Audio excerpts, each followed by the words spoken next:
Hungarian MP Akos Hadhazy published photos of Prime Minister Viktor Orbán's unfinished estate with a palm garden and a private zoo. This caused outrage and scandal in Hungarian society. "Well, if this is a farm, then it's a very strange one," Hadházy wrote on his Facebook. In his description, the photographs show that a heating cable was installed under the park's paving so that, in the event of snowfall, the Prime Minister wouldn't have to clear it himself. Orbán's estate is located in Hatvanpuszta. According to the Prime Minister himself, it is his father's farm, which is not even finished, while the minister responsible for the Prime Minister's office, Gergely Gulyás, stated that it is an estate. The MP published photos taken 4 years ago by one of the workers. He later quit because he got disgusted working here. Since then, builders have had their phones confiscated and have been threatened, Hadházy noted. The photos show a heating cable installed under the road surface of the park. This was done so that Orbán and his family members would not have to clear fallen snow. The photos also show an underground corridor, lined with bricks, connecting the buildings. Over the weekend, Hadházy even organized a tour of Hatvanpuszta. During the first of such visits, interested participants could peek into the carefully fenced-off territory from a staircase.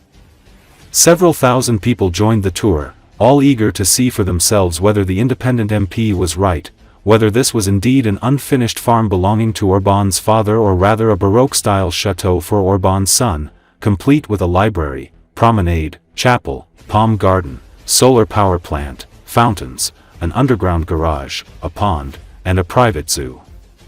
Meanwhile, Hungarian media compared the atmosphere of Orbán's residence to the Mezihirya residence during Viktor Yanukovych's presidency in Ukraine.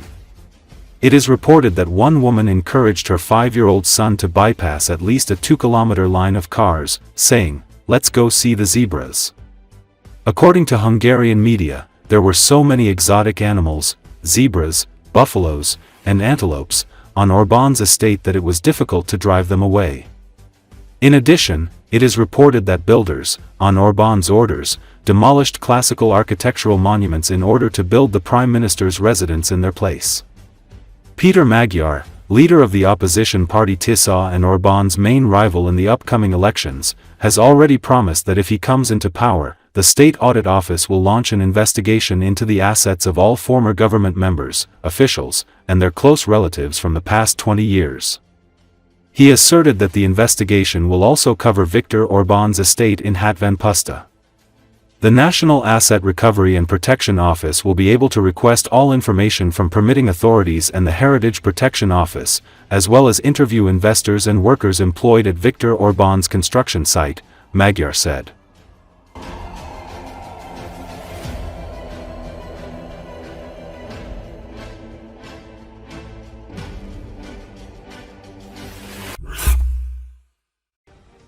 The St. Petersburg Garrison Military Court sentenced the former head of the Armored Service of the Central Military District, Major General Denis Putilov, to 8.5 years in prison.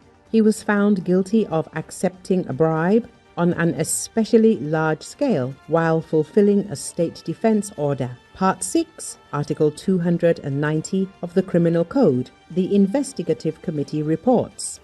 The 46-year-old serviceman will serve his sentence in a maximum security penal colony. He was stripped of his rank. The court also banned him from holding administrative positions in government agencies for 6 years after his release.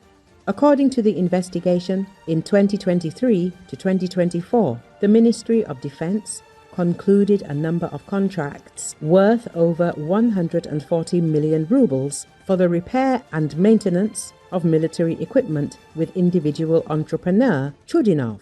Putilov supervised their execution. However, it was established that the general received a bribe of 1 million rubles from the entrepreneur for general patronage. As a result, the terms of the contract were not fulfilled. Thus, Putilov caused significant damage to the state. The military man's defense decided to appeal the verdict in the First Western District Military Court.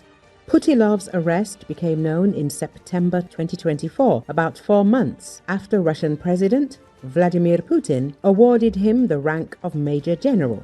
He became at least the 8th high-ranking officer to be purged after the resignation of Defense Minister Sergei Shoigu.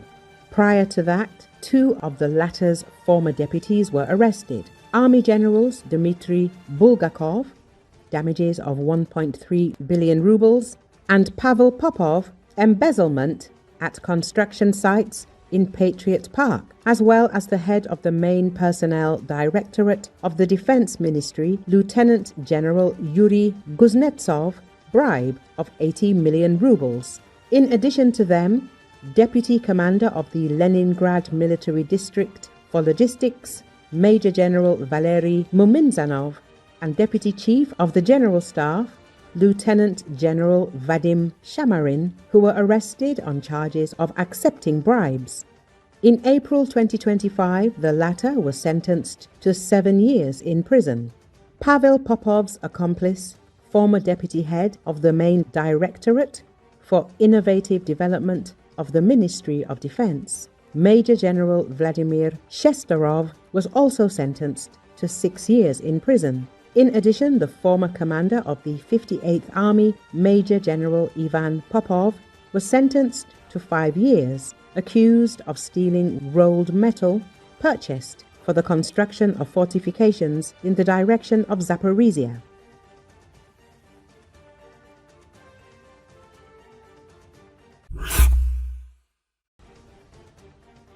The propaganda talk show, Evening with Vladimir Solovyov, on the federal TV channel Russia 1, once again aired threats of occupation of the Baltic countries. The rhetoric of the host and his guests recalled January 2022, when the same studios assured that Kiev would fall in 3 days.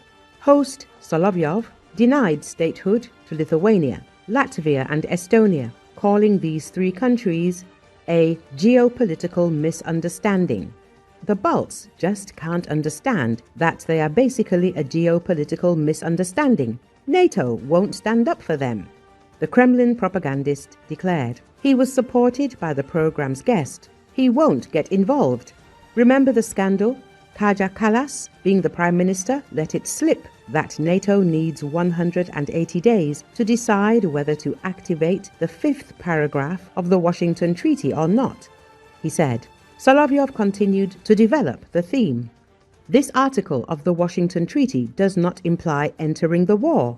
That is at all. You just have to read it carefully. Who would want to burn in a nuclear Armageddon for the Baltics? Who?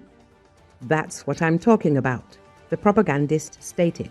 Such statements look especially alarming against the backdrop of persistent rumors that the Kremlin may attempt to attack NATO in the coming years.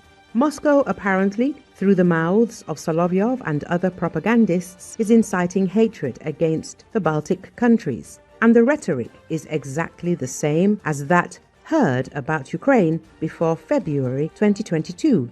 On the eve of the full-scale invasion, the same studio claimed that the Russian army would take Kyiv in 3 days and no one would interfere. The reality turned out to be the opposite. The war has been going on for 3.5 years. Russia's losses have exceeded 1 million people and the aggressor's economy is rapidly collapsing. The Baltic countries are preparing to confront the Russian Federation, planning to build up to 1,000 bunkers. The Baltic states are preparing to confront the Russian Federation, planning to build up to 1,000 bunkers. Thus, NATO countries are preparing the so-called Baltic Line of Defense. The line is intended to strengthen the borders of the Baltic states with Russia and Belarus, with a total length of 965 kilometers, the Telegraph reports. As it turns out, NATO first discussed such a line of defense in January 2024. The concrete bunkers will have anti-tank ditches, trenches, ammunition depots, and shelters for them. Construction has already begun, but it will take up to 10 years to implement this plan, and the Russian Federation will not wait. Former Lithuanian Foreign Minister Gabrielius Landsbergis stressed, that Putin's army is now capable of capturing one of the Baltic states in a few days or even hours. The war in Ukraine has shown how important deep defense is so that the enemy fights for every meter of new land. Experts say that the Baltic defense line is not the Maginot Line. It is not some kind of wall or a continuous line of defense, but a flexible and mobile means of defense. The purpose of the new line of defense is to direct the enemy in such a way that his forces can be attacked without difficulty.